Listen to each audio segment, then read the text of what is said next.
Assalamualaikum warahmatullahi wabarakatuh. Welcome to meeting 5. Today we will have grammar. Langsung saja, grammar yang akan saya jelaskan adalah masih basic sekali dan semoga teman-teman sudah mendapatkan pelajaran grammar ini di tingkat sekolahan atau di semester-semester sebelumnya.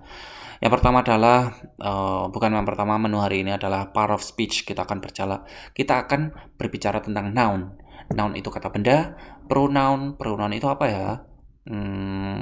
Pronoun. Adjektif itu kata sifat, verb itu kata kerja, adverb itu kata keterangan, preposisi atau preposition, conjunction itu kata hubung, interjection itu biasanya yang tidak ada artinya. Contohnya wow, oops, gitu-gitu ya. Yang pertama adalah pronoun. Pronoun itu kapan sih digunakan? Biasanya pronoun itu supaya tidak mengulang-ulang katanya. Di sini semoga teman-teman sudah mengetahui artinya kapan, apa itu she, apa itu he, apa itu we, apa itu they ya. Kalau belum tahu, semua belum terlambat, jadi silakan dicari tahu. Kalau tidak tahu nanti kita akan diskusikan di grup.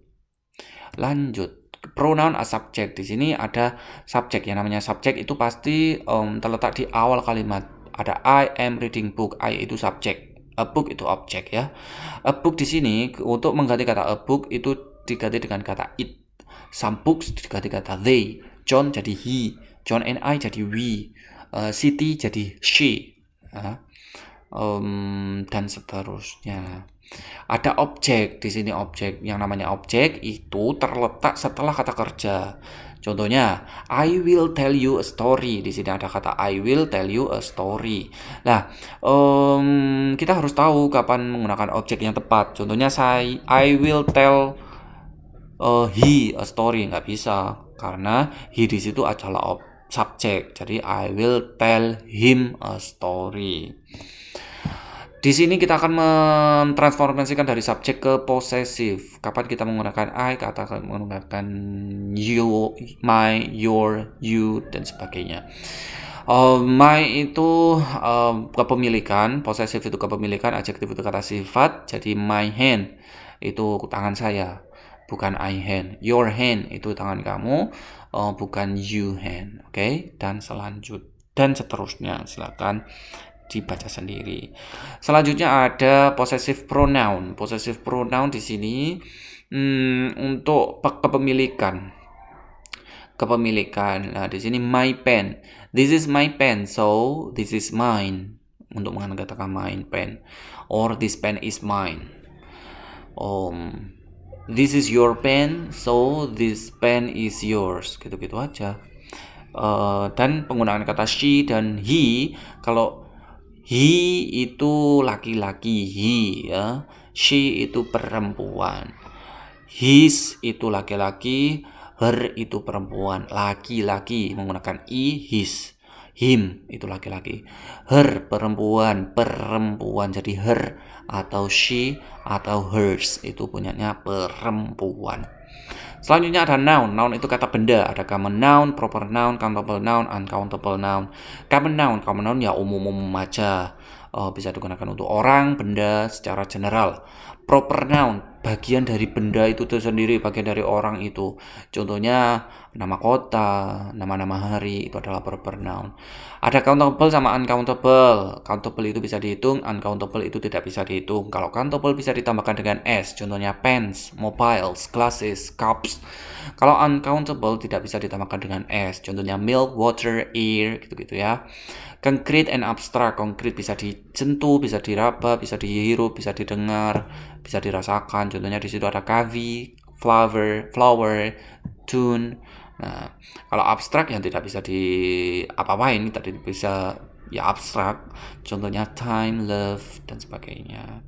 Compound sama collective. Compound itu kata noun yang terdiri dari minimal 2 suku kata, dan biasanya dua-duanya noun atau salah satunya noun. Contohnya snowfall, mailbox, mail sama box jadi mailbox. Kalau terdiri dari 3 suku kata, biasanya ada tanda hubungnya atau stripnya ya. Son-in-law, mother-in-law itu tidak ada tanda hubungnya. Collective noun itu sebenarnya sama-sama noun, tapi artinya untuk refers to a group of people atau things. Contohnya di situ audience. Audience kalau satu, kalau audiences itu banyak. Family satu family. Tapi kalau banyak family, families. Gitu aja ya, tinggal tambahin s. Selanjutnya ada adjective. Adjective itu kata sifat. Ada proper adjective.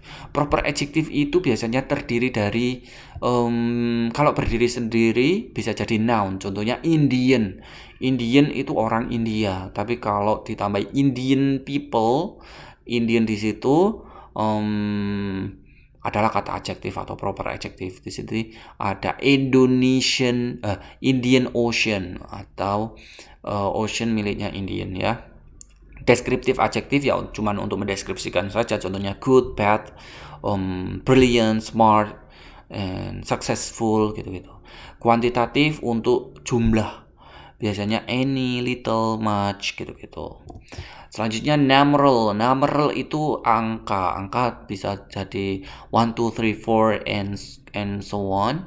Bisa juga pakai first, second, third, fourth gitu-gitu. First son, first child gitu ya, atau second book, second hand gitu-gitu. Demonstratif adjektif ya digunakan untuk menunjukkan orang dan benda. Contohnya di sini this boy, that person. Jadi kata this di situ adalah demonstratif. This, that, those gitu-gitu biasanya. Distributif adjektif biasanya untuk mendistribusikan biasanya ada each, every, only gitu-gitu, either, neither. Nah, di sini nanti ada grammar yang lebih advance lagi tentang either and neither. Ada integratif itu kata tanya, ada 5 W 1 H biasanya kalau dalam bahasa Indonesia ya. Possessive adjektif sudah saya jelaskan tadi yang ada di pronoun. Selanjutnya ada types of adverb. Adverb itu kata keterangan. Ada keterangan waktu. Keterangan waktu ya contohnya seperti itu, ada yesterday, tonight gitu-gitu. Frekuensi itu seberapa sering sih? Contohnya always, usually, normally, often, rarely gitu-gitu. Adverb of place atau kata tempat. Here, there, everywhere, anywhere, down. Adverb of manner lah, di sini biasanya adjektif tinggal ditambah ly. Contohnya slow tambah ly, slowly, badly, beautifully, delightfully gitu.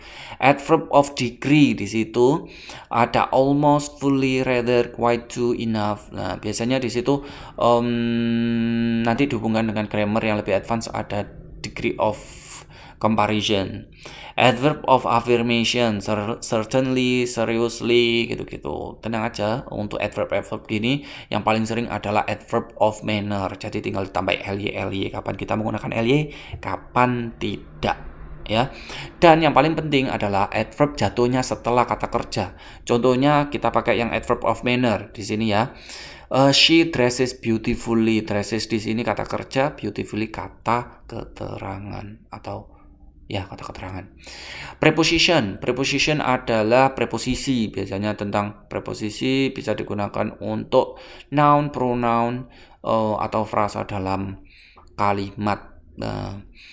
Tenang aja, nggak usah bingung-bingung tentang preposisi. Yang paling sering keluar adalah seperti ini.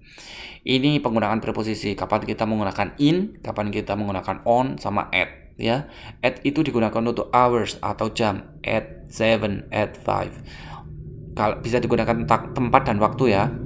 Waktu dulu kita on weekdays, on my birthday, in 1990s gitu. Terus ada location, in bisa di negara, in Indonesia. Terus bisa juga on itu bisa digunakan untuk jalan, on street. At bisa ditambahi untuk address, specific location. At the moment, ditambah dengan nomor jalannya. Ada conjunction kata hubung ya, tinggal dilihat saja, itu adalah macam-macam kata hubung. Sudah ya.